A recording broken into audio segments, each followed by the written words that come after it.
আসসালামু আলাইকুম। চলুন গল্পে ফিরে যায়। নায়রা এসে দাঁড়াতেই অর্ণিতা নায়রার দিকে হা করে তাকিয়ে রইল। ভারী মেকআপ করে, চুল ছেড়ে একদম সিনেমার হিরোইনদের মতো সেজেছে নায়রা। যদিও নায়রাকে এই সাজে দারুণ লাগছে, রাস্তায় বের হলে যে কোনো ছেলে তার দিকে লুলোভ দৃষ্টিতে হা করে তাকিয়ে থাকবে। নায়রা এমনভাবে গায়ে ওড়না দিয়েছে যে এর চেয়ে না দেওয়াই ভালো। নায়রার দিকে তাকাতেই কেমন যেন নিজের কাছেই লজ্জা লাগছে অর্ণিতার। এদিকে বলদা ইহান অর্ণিতার সামনেই নায়রাকে দেখে বলে উঠল, ওয়াও ভাবি, তোমাকে তো অনেক সুন্দর লাগছে, নতুন ড্রেস। ইহানের মুখে এসব কথা যেন তীরের মতো গিয়ে বাঁধল অর্ণিতার বুকে। তার স্বামী তার চোখের সামনেই পর নারীর প্রশংসা করছে। বুকের বা পাশটা যেন মোচড় দিয়ে উঠল অর্ণিতার। এই কষ্ট সহ্য না করতে পেরে চোখের কোণে কয়েক বিন্দু মুক্ত দানার মতো জল চলে আসলো তার। এই চোখের জল যেন কারো চোখে না পড়ে, তাই সে সাথে সাথেই মুখ ঘুরিয়ে মুছে নিল। এদিকে ইহানের মুখে প্রশংসা শুনে নায়রা তো আনন্দে আত্মহারা। সে অর্ণিতার দিকে আর চোখে তাকিয়ে একগাল হাসি দিল। অর্ণিতা কালো বোরকায় নিজেকে প্যাকেট করে রেখেছে, আর নায়রা বেপর্দা সাজে নিজেকে রূপনগরের রাজকন্যা মনে করছে। এদিকে নিহা শালীনভাবে 3 পিস আর বড় করে হিজাব পরে শরীর ঢেকেছে। নিহা একজন আধুনিকা মেয়ে হলেও সবসময় শালীনভাবে চলাচল করে। এরই মধ্যে সাহারা বেগমও ড্রয়িং রুমে এসে উপস্থিত। নায়রাকে দেখে তিনিও প্রশংসা করলেন, কিন্তু একবারও অর্ণিতার প্রশংসা করলেন না। সবার মাঝখানে অর্ণিতার নিজেকে কেমন যেন রোবট মনে হচ্ছে। ইহান ঘড়ির দিকে তাকিয়ে দেখে প্রায় 10:30 বেজে গেছে। এবার তাদেরকে বের হতে হবে। সাহারা বেগমও অফিসের মিটিংয়ে যাবেন। তাই ইহান তাড়াতাড়ি নিচে গ্যারেজে গিয়ে গাড়ি বের করল। সবাই ইহানের সাথেই গেল। সাহারা বেগমও তাদের সাথে গাড়িতে উঠে বললেন তাকে অফিসের কাছাকাছি নামিয়ে দিতে, কারণ ইহানরা যেখানে ঘুরতে যাবে সেখান থেকে সাহারা বেগমের অফিস কাছেই। তাই কিছুক্ষণের মধ্যেই তারা গাড়ি নিয়ে বেরিয়ে পড়ল। এদিকে অর্ণিতার মন ভেঙে চুরে চুরমার হয়ে গেছে। কিছুক্ষণ আগের ঘটনা সে এখনো ভুলতে পারছে না। তখন থেকেই সে নীরব হয়ে গেছে। অর্ণিতা ইহানের সাথে সামনের সিটে বসেছে। ইহান গাড়ি ড্রাইভ করছে, আর কিছুক্ষণ পর পর অর্ণিতার দিকে তাকাচ্ছে। অর্ণিতাকে দেখে সে ভালো করেই বুঝতে পারছে যে অর্ণিতার কোন একটা কারণে মন খারাপ, কিন্তু কোন কারণে সেটা সে আন্দাজ করতে পারছে না। এভাবেই কিছুক্ষণের মধ্যে তারা তাদের গন্তব্যস্থলে পৌঁছে গেল। অফিসের কাছাকাছি সাহারা বেগমও নেমে পড়েছিল। গাড়ি থেকে সবাই নেমে পড়ল। অত্যন্ত সুন্দর একটা জায়গা, খোলামেলা পরিবেশ, সামনে একটা লেকও আছে, চারদিকে সবুজ আর সবুজ। শহরের মাঝেও অনেক সুন্দর একটা জায়গা। আশেপাশে লোকজনও তেমন নেই, প্রাণ ভরে নিঃশ্বাস নেওয়ার মতো একটা পরিবেশ। এখানে এসেই নায়রা ছবি তোলার জন্য উতলা হয়ে গেল। নিহাকে সে তার ছবি তুলে দেওয়ার দায়িত্ব দিয়েছে, কিন্তু মাঝে মাঝে নায়রার এসব ঢং নিহার একদম ভালো লাগে না। নিহা না চাইতেও নায়রার ছবি তুলে দিচ্ছে। এদিকে অর্ণিতা একা একাই হাঁটতে হাঁটতে লেকের সামনে এসে দাঁড়িয়ে আছে আনমনে। গাছের ছায়া আর সামনে লেকের দৃশ্য। অর্ণিতা তার দুচোখ বন্ধ করে দীর্ঘশ্বাস নিল। আবারও চোখের কোণে জল এসে পড়েছে অর্ণিতার। অর্ণিতাকে লেকের কাছে দাঁড়িয়ে থাকতে দেখে ইহানও তার কাছে এলো, আর পিছনে দাঁড়িয়ে তার হাত দুটো দিয়ে অর্ণিতার দুচোখ ধরল। চোখে হাত ধরতেই ইহান টের পেল অর্ণিতার চোখে পানি। ইহান হন্তদন্ত হয়ে অর্ণিতাকে তার দিকে ঘুরিয়ে চিন্তিত মুখ নিয়ে বলল, কি হয়েছে আমার জনাবার?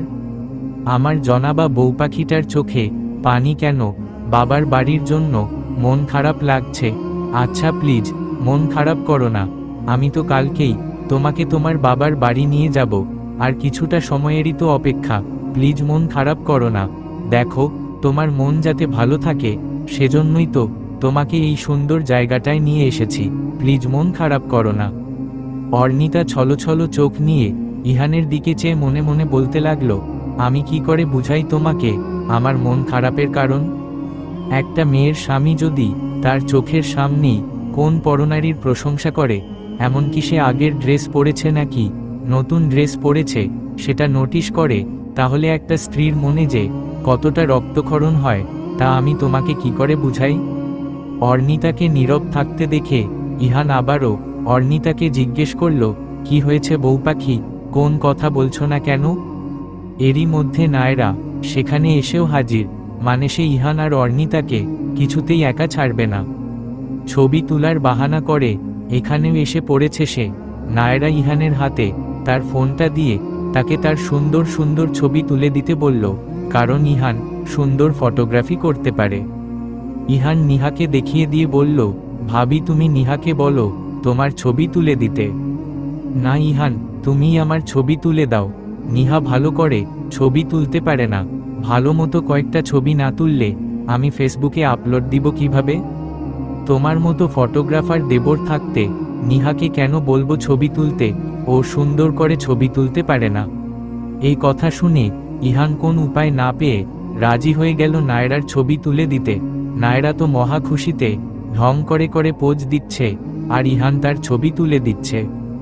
অর্ণিতা বাকরুদ্ধ হয়ে গেল, এই সে কোন ইহানকে দেখছে? বিয়ের আগে যে কি না কথা দিয়েছিল সে পুরোপুরি দিনের পথে চলবে, সে দিনের জন্য সবকিছু করতে রাজি, কিন্তু আজ সে তার ভাবির সাথেই এমন করছে যেখানে দেবর ভাবির সম্পর্কে মহানবী সাল্লাল্লাহু আলাইহি ওয়াসাল্লাম মৃত্যুর সাথে তুলনা করেছেন। সেখানে কিভাবে ইহান একজন হেদায়েত প্রাপ্ত হয়ে তার ভাবির সাথে অবাধে এমন করছে? সত্যিই কি ইহান হেদায়েতের সঠিক আলো পেয়েছে নাকি পায়নি? কারণ যার অন্তরে একবার প্রকৃতভাবে হেদায়েতের নূর প্রবেশ করবে সে কখনো দ্বীনি বিষয়ে গাফেল হবে না, কিন্তু ইহান তো পুরোই উল্টো প্রতিক্রিয়া করছে। হে মাবুদ, তুমি আমার অবুঝ স্বামীকে দ্বীনের সঠিক বুঝ দান করো, তাকে তুমি পরিপূর্ণ হেদায়েত দান করো, তুমি তাকে তোমার প্রিয় বান্দাদের কাতারে শামিল করো, আমিন। এই বলে অর্ণিতা ইহানের জন্য দোয়া করতে লাগলো। এভাবেই করতে করতে জোহরের সময় হয়ে গেল। অর্ণিতা নামাজ আদায় করার জন্য ব্যতিব্যস্ত হয়ে পড়ল। বাসা থেকে সে অজু করেই এসেছে, এটা অর্ণিতার বহুদিনের অভ্যাস। বাসা থেকে বের হলেই সে অজু করে বের হয়, যাতে নামাজের ওয়াক্ত হলে কোথাও একটু নামাজের জায়গা বের করে নামাজ পড়ে নিতে পারে। আজও তার ব্যতিক্রম কিছু হয়নি। অর্ণিতা বাসা থেকে অজু করেই এসেছে। অর্ণিতা ইহানকে গিয়ে বলল সে নামাজ পড়বে।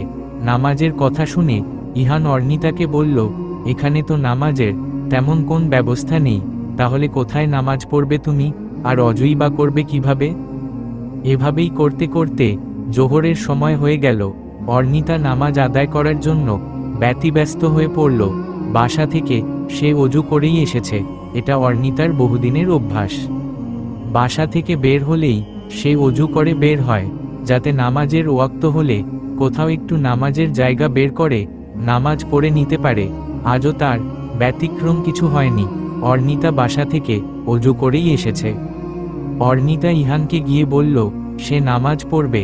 নামাজের কথা শুনে ইহান অর্ণিতাকে বলল, এখানে তো নামাজের তেমন কোন ব্যবস্থা নেই, তাহলে কোথায় নামাজ পড়বে তুমি, আর অজুই বা করবে কিভাবে? আমি বাসা থেকে অজু করেই এসেছি, আমি গাড়িতে বসেই নামাজ আদায় করে নিব, আর তুমিও অজু করে নাও, তুমিও গাড়িতে বসে নামাজ পড়ে নিও, গাড়িতে পানির বোতল আছে, অজু করে নাও। অর্ণিতার মুখে এ কথা শুনে ইহান বলল, গাড়িতে কিভাবে নামাজ পড়বে তুমি, তার চেয়ে বাসায় গিয়ে কাজা পড়ে নিও। আমিও বাসায় গিয়ে কাজা নামাজ পড়ে নিব ইনশাআল্লাহ, কারণ এখানে তো নামাজের ব্যবস্থা নেই। ইহানের এই কথার উত্তরে অর্ণিতা বলল, দেখো, বিনা কারণে নামাজ ত্যাগ করা বা না পড়া মারাত্মক গুনাহের কাজ। আমাদের প্রত্যেকের উচিত যে কোনো পরিস্থিতিতে নামাজ ত্যাগ না করা।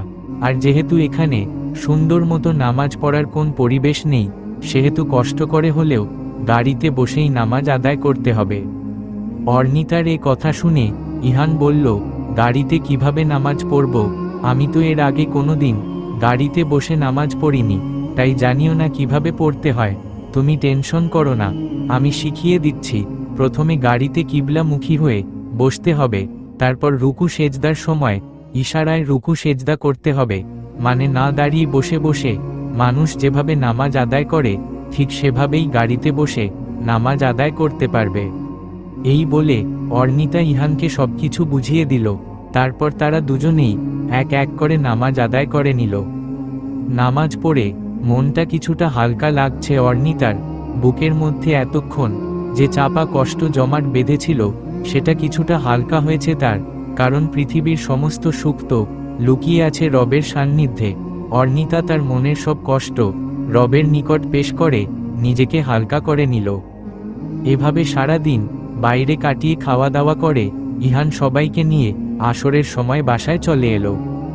রাতের বেলা এশার নামাজ শেষ করে অর্নিতা জায়নামাজ গুছাচ্ছিল। এরই মধ্যে টেবিলে রাখা তার ফোনটা বেজে উঠল। ফোন হাতে নিতেই দেখে তার বাবা ফোন করেছে। বাবার ফোন দেখেই ঠোঁটের কোণে হাসি ফুটে উঠল অর্নিতার। ফোন রিসিভ করেই সালাম দিল অর্নিতা। ফোনের ওপাশ থেকে সালামের জবাব দিয়ে জাবেদ সাহেব বললেন, কিরে মা, কেমন আছিস? ওই বাসার সবাই কেমন আছেন? ইহান কেমন আছে?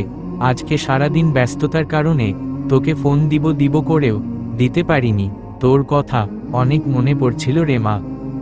আলহামদুলিল্লাহ, অনেক ভালো আছি বাবা। এখানের সবাইও ভালো আছেন। তোমাদের কথা আমারও বড্ড মনে পড়ছে বাবা। ভাইয়া ভাবি কেমন আছে? ওদেরকেও বড্ড বেশি মিস করছি। আলহামদুলিল্লাহ, সবাই ভালো আছে। মালিহা আর আয়ান তো সারাদিন ধরে এটা সেটা করেই চলেছে। কালকে তোরা আসবি বলে মেয়েটা একা হাতে সব সামলাচ্ছে। যদিও রহিমা হাতে হাতে একটু হেল্প করে দিচ্ছে, কিন্তু মালিহা সব নিজ হাতেই করছে। ইস, আমাদের জন্য ভাবির কত কষ্টই না হচ্ছে। তা মা, কালকে কখন আসবি তোরা? তোকে দেখার জন্য মনটা ছটফট করছে। মাত্র কয়েকদিন হলো তোকে দেখি না, কিন্তু মনে হচ্ছে কত যুগ ধরে আমি আমার মাটাকে দেখি না। কখন আসবি তোরা? কখন আসবো সেটা তো আমি বলতে পারছি না বাবা। তোমাদের জামাই একটু বাইরে গেছে, উনি আসলেই জানতে পারবো। আচ্ছা ঠিক আছে, সমস্যা নেই। আমি তোর সাথে কথা বলা শেষ করে তোর শ্বশুর আর ইহানকে ফোন দিয়ে কথা বলে নিব ইনশাআল্লাহ। ঠিক আছে বাবা, তুমি উনাদের সাথে কথা বলে দেখো উনারা কি বলেন। আচ্ছা মা, একটা কথা জিজ্ঞেস করব? হ্যাঁ বাবা, বলো কি বলবে? ইহান তোর মনের মতো হয়েছে তো? তোকে তোর মতো করে মেনে নিয়েছে সে? আর ওই বাড়ির সবাই তোকে মেনে নিতে পেরেছে তো? ভালো আছিস তো মা ওইখানে তুই? ইহান তোর মনের মতো হয়েছে তো? এই কথাটা শুনেই কেমন যেন কলিজাতে লাগলো অর্নিতার। কারণ অর্নিতা একজন পরিপূর্ণ দিনদার জীবনসঙ্গী চেয়েছিল, কিন্তু ইহান তেমনটা না। যদিও অর্নিতা সব জেনে শুনেই বিয়েতে রাজি হয়েছে। ইহান বিয়ের আগে কথা দিয়েছিল যে সে পরিপূর্ণ দিন মানার চেষ্টা করবে এবং দিনের পথে চলার জন্য যা যা করা লাগবে সব সে করবে। কিন্তু ইহানের কথাবার্তা আর কর্মকাণ্ড দেখে মনে হয় না যে সে এখনো মন থেকে 100% দিন মানার চেষ্টা করছে। এদিকে অর্নিতার কোন জবাব না পেয়ে জাবেদ সাহেব আবারও বললেন, কিরে মা, চুপ করে আছিস কেন? আমি যে প্রশ্ন করেছি সেগুলোর উত্তর দে। অর্নিতা আমতা আমতা করে বলল, না মানে বাবা, এ বাড়ির সবাই অনেক ভালো আলহামদুলিল্লাহ। খুব অল্প সময়েই সবাই আমাকে খুব আপন করে নিয়েছে। আর তোমাদের জামাইও অনেক ভালো একটা মানুষ। মেয়ের মুখে এই কথা শুনে জাবেদ সাহেব একটু হেসে বললেন, দোয়া করি রে মা, তুই যেন ওই পরিবারের সবাইকে নিয়ে সুখে থাকতে পারিস। আল্লাহ যেন সমস্ত রহমত তোর পরিবারে ঢেলে দেন। দুনিয়ায় সমস্ত সুখ দিয়ে আল্লাহ তোর পরিবারকে একটা জান্নাতি পরিবার বানিয়ে দেন। আমিন। ছুমা আমিন বাবা। আচ্ছা বাবা, তুমি ঠিকমতো সব ওষুধ খাচ্ছ তো? নিজের ঠিকমতো যত্ন নিচ্ছ তো? আমার ওষুধপত্র আর ঠিকমতো খাওয়া দাওয়ার দায়িত্ব তো এতদিন তোর উপর ছিল, কিন্তু তুই চলে যাবার পর থেকে মালিহা মামুনি আমার সব বিষয়ে খেয়াল রাখছে তোর মতো করে। আলহামদুলিল্লাহ, ভাবি আছে বলেই তো আমি নিশ্চিন্তে তোমাকে রেখে আসতে পেরেছি বাবা। সত্যি ভাবির মতো মেয়ে হয় না। আল্লাহ ওকে উত্তম প্রতিদান দান করুন। তোমরা ওর খেয়াল রেখো বাবা। ইনশাআল্লাহ রে মা। আচ্ছা, আমি এখন রাখছি। কালকে রওনা করার আগে আমাকে ফোন দিবি। আমি এখন তোর শ্বশুর আর ইহানকে ফোন দিয়ে দেখি ওনারা কি বলেন। ঠিক আছে বাবা, ভালো থেকো, নিজের যত্ন নিও। এই বলে অর্নিতা সালাম দিয়ে ফোন রেখে দিল। ওইদিকে জাবেদ সাহেব ইহান আর তার বাবাকে ফোন দিয়ে কথা বলে নিল। রাত 1:30 বাজে। দুচোখে ঘুম নেই অর্ণিতার, একটু পরপর এপাশ ওপাশ করছে, আর ওইদিকে অর্ণিতার পাশে শুয়ে দিব্যি পরম শান্তিতে ঘুমাচ্ছে ইহান, কিন্তু অর্ণিতা কিছুতেই দুচোখের পাতা এক করতে পারছে না। আজকে দিনের বেলা ঘটে যাওয়া নায়রা আর ইহানের কর্মকাণ্ডগুলো ঘুরপাক খাচ্ছে তার মাথায়। অর্ণিতা মনে মনে ভাবছে, সে ইহানকে বিয়ে করে ভুল করল না তো? কারণ ইহান নিজেকে হেদায়েত প্রাপ্ত দাবি করলেও তার কিছু কিছু কর্মকাণ্ড একদম ইহুদি কালচারের মতো। ইহান 5 ওয়াক্ত নামাজ কালাম পড়লেও সে নামাজের ব্যাপারে এতটাও সিরিয়াস না যতটা একজন হেদায়েত প্রাপ্ত মুমিন বান্দার হওয়া উচিত। পর্দা সম্পর্কেও সঠিক জ্ঞান নেই ইহানের। ইহান হয়তো ভাবে যে শুধু মেয়েদেরই পর্দা আছে, কিন্তু ছেলেদের কোন পর্দা নেই। বেচারা হয়তো এটাও জানে না যে মেয়েদের পাশাপাশি ছেলেদেরও পর্দার বিধান আছে। মহিলাদের যেরূপ পর পুরুষ হতে পর্দা করা ফরজ, তেমনি পুরুষদেরও বেগানা মহিলা হতে পর্দা করা অপরিহার্য। আল্লাহ বলেন, হে নবী, তুমি মুমিন পুরুষদের বলে দাও তারা যেন তাদের দৃষ্টিকে অবনত রাখে এবং তাদের লজ্জাস্থানের হেফাজত করে, আর এটাই তাদের জন্য উত্তম। বস্তুতপক্ষে তারা যা করে সে বিষয়ে আল্লাহ সম্যক অবহিত। সূরা নূর আয়াত 30। তিনি আরও বলেন, তোমরা যখন তাদের মহিলাদের নিকট কোন বস্তু চাইবে তখন পর্দার বাইরে থেকে চাইবে, কেননা এটি তোমাদের ও তাদের অন্তরসমূহের জন্য পবিত্রতর। সূরা আহজাব আয়াত 33। নারীদের জন্য যেমন পর্দা পালন ফরজ, পুরুষদের জন্যও তেমনি ফরজ। ইসলামের বিধানে উভয়কেই পর্দা পালন করার নির্দেশ দেওয়া হয়েছে, অথচ আমাদের সমাজে সবসময় নারীদের পর্দার কথা আলোচনা করা হয় এবং সেই সঙ্গে ভুলে যায় পুরুষের পর্দা পালনের কথা। অনেকে বলেন, পর্দা তো শুধু নারীরা পালন করবে, পুরুষদের আবার পর্দা কিসের? তাদের ধারণা ভুল। তবে নারীর পর্দা ও পুরুষের পর্দার ব্যবহারিক পার্থক্য রয়েছে। নারী বাইরে বেরুলে বোরকা, চাদর ইত্যাদির মাধ্যমে তার শারীরিক অবস্থা ঢেকে রেখে পর্দা করবে, আর পুরুষ কাপড়ের মাধ্যমে নিজেকে আড়াল করে পর্দা করবে না। তার পর্দা হবে নিজেকে সংযত রাখা, চোখের হেফাজত করার মাধ্যমে। পুরুষ পরনারীর দিকে তাকাবে না, হুটহাট নারীর ঘরে ঢুকবে না। আল্লাহ তাআলা পবিত্র কোরআনে নারী পুরুষ উভয়ের প্রতি পর্দা পালনের নির্দেশ দিয়েছেন। রাসূলুল্লাহ সাল্লাল্লাহু আলাইহি ওয়াসাল্লাম বলেছেন, যে ব্যক্তি কোনো বেগানা নারীর সৌন্দর্যের প্রতি যৌন লালসা নিয়ে তাকাবে, কিয়ামতের দিন তার চোখে সীসা ঢেলে দেওয়া হবে। ফাথুল কাদির। হযরত বুরায়দা ইবনে আল হাসিব রাদিয়াল্লাহু তাআলা আনহু থেকে বর্ণিত, রাসূল সাল্লাল্লাহু আলাইহি ওয়াসাল্লাম হযরত আলীকে বলেন, হে আলী, দৃষ্টির পর দৃষ্টি ফেলো না। অনিচ্ছাকৃত যে দৃষ্টি পড়ে এর জন্য তুমি ক্ষমা পাবে, কিন্তু পরবর্তী দৃষ্টির জন্য ক্ষমা পাবে না। আবু দাউদ 1292। তিনি পুরুষদের উদ্দেশ্যে বলেছেন, পথের হকগুলোর একটি অন্যতম হক হল দৃষ্টিকে সংযত রাখা। বুখারী 6229। তিনি আরও বলেছেন, নারীদের সঙ্গে নির্জনে অবস্থান করো না। ওই সত্তার শপথ যার হাতে আমার প্রাণ, যখনই কোনো পুরুষ কোনো নারীর সঙ্গে একান্তে থাকে তখনই তাদের মধ্যে তৃতীয়জন হিসেবে শয়তান এসে অনুপ্রবেশ করে এবং তার জাল বিস্তার করতে থাকে। কোনো বেগানা নারীর কাঁধের সঙ্গে ধাক্কা লাগার চেয়ে পচা দুর্গন্ধযুক্ত নর্দমায় জড়ানো শূকরের সঙ্গে ধাক্কা লাগাও সহনীয়। নাইলুল আওতার 120। কোনো পুরুষ বেগানা নারীকে অথবা কোনো নারী বেগানা পুরুষকে তো দেখতে পারবেই না। রাসূলুল্লাহ সাল্লাল্লাহু আলাইহি ওয়াসাল্লাম বলেছেন, কোনো পুরুষও কোনো পুরুষকে এবং কোনো নারীও কোনো নারীকে যেন উলঙ্গ অবস্থায় না দেখে। মুসলিম 338। অর্ণিতা ভেবে পাচ্ছে না যে ইহানকে এগুলো সে কিভাবে বুঝাবে। তার কি ইহানকে এখনই এগুলো সম্পর্কে বুঝানো উচিত, নাকি আরও কয়েকটা দিন অপেক্ষা করা উচিত? অর্ণিতা মনে মনে বলতে লাগলো, না থাক, এখনই ওকে এগুলা বলার দরকার নেই। আরও কিছুদিন অপেক্ষা করে দেখি যে সে কি চায়।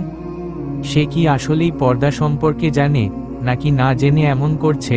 ও যদি এগুলা না জেনে এমন করে তাহলে ওকে সবকিছু বুঝাতে হবে, কারণ এখন তো ও আমার স্বামী।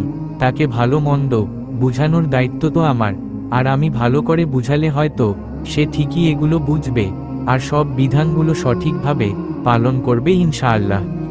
এই ভাবতে ভাবতে অর্ণিতা শোয়া থেকে উঠে বসল আর মনে মনে তাহাজ্জুদ নামাজ পড়ার নিয়ত করল।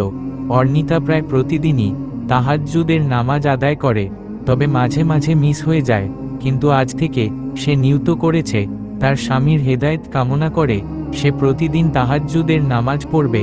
অর্ণিতা আস্তে করে বিছানা থেকে নেমে ফোনের লাইট অন করে ওয়াশরুম থেকে অজু করে এলো। অজু করে এসেই অর্ণিতার চোখ পড়ল ইহানের চেহারার উপর। ফোনের লাইটের হালকা আলো পড়েছে ইহানের মুখের উপর। অর্ণিতা ইহানের দিকে অপলকে চেয়ে আছে। ঘুমন্ত অবস্থায় কত নিষ্পাপ লাগছে ইহানকে। অর্ণিতা ইহানের কাছে গিয়ে বসে আলতো হেসে আস্তে করে উষ্ণ ঠোঁটের ছোঁয়া দিল ইহানের কপালে। অর্ণিতার উষ্ণ ঠোঁটের ছোঁয়ায় ঘুম ভেঙে গেল ইহানের। ইহান জেগে যাওয়ায় আটকে উঠে বুকে থুথু দিল অর্ণিতা। ইহান উঠে বসে ঘুম ঘুম চোখ আর ধুলো ধুলো অবস্থায় বলল, কি ব্যাপার বউ পাখি, তুমি এত রাতে হিজাব পরে আছো কেন? তুমি ঘুমাওনি এখনো? অর্ণিতা আমতা আমতা করে বলল, না মানে ঘুম আসছিল না, তাই ভাবলাম নামাজ পড়ে নেই। এত রাতে নামাজ পড়ার কথা শুনে ইহান বলল, এত রাতে কিসের নামাজ পড়বে তুমি? তুমি তো এশার নামাজ পড়েছিলেই। আরে জনাব, এশার নামাজ না, আমি তাহাজ্জুদের নামাজ পড়ার জন্য অজু করে এসেছি। ও আচ্ছা, তাহাজ্জুদের নামাজ পড়বে এখন তুমি? আর তুমিও যেহেতু উঠেই পড়েছ, তাহলে অজু করে এসো, দুজনে একসাথে তাহাজ্জুদের নামাজ পড়ি। কারণ যে ঘরে স্বামী স্ত্রী একসাথে তাহাজ্জুদের নামাজ পড়বে সে ঘরে আল্লাহর রহমত ঢেলে দেন। এ কথা শুনে ইহান সাথে সাথে সুবহানাল্লাহ বলে উঠল, তবে কিছুটা ইতস্তত বোধ করে বলল, না মানে আমি তো এর আগে কোনোদিন তাহাজ্জুদের নামাজ পড়িনি, তাই এর নিয়মও জানি না। ইহানের এ কথার উত্তরে অর্ণিতা আলতো হেসে বলল, আগে পড়নি তাতে কি হয়েছে? কারণ তাহাজ্জুদ নামাজের আলাদা কোনো নিয়ম নেই, সাধারণ নফল নামাজ যেভাবে পড়ো ঠিক সেভাবেই পড়তে হয়।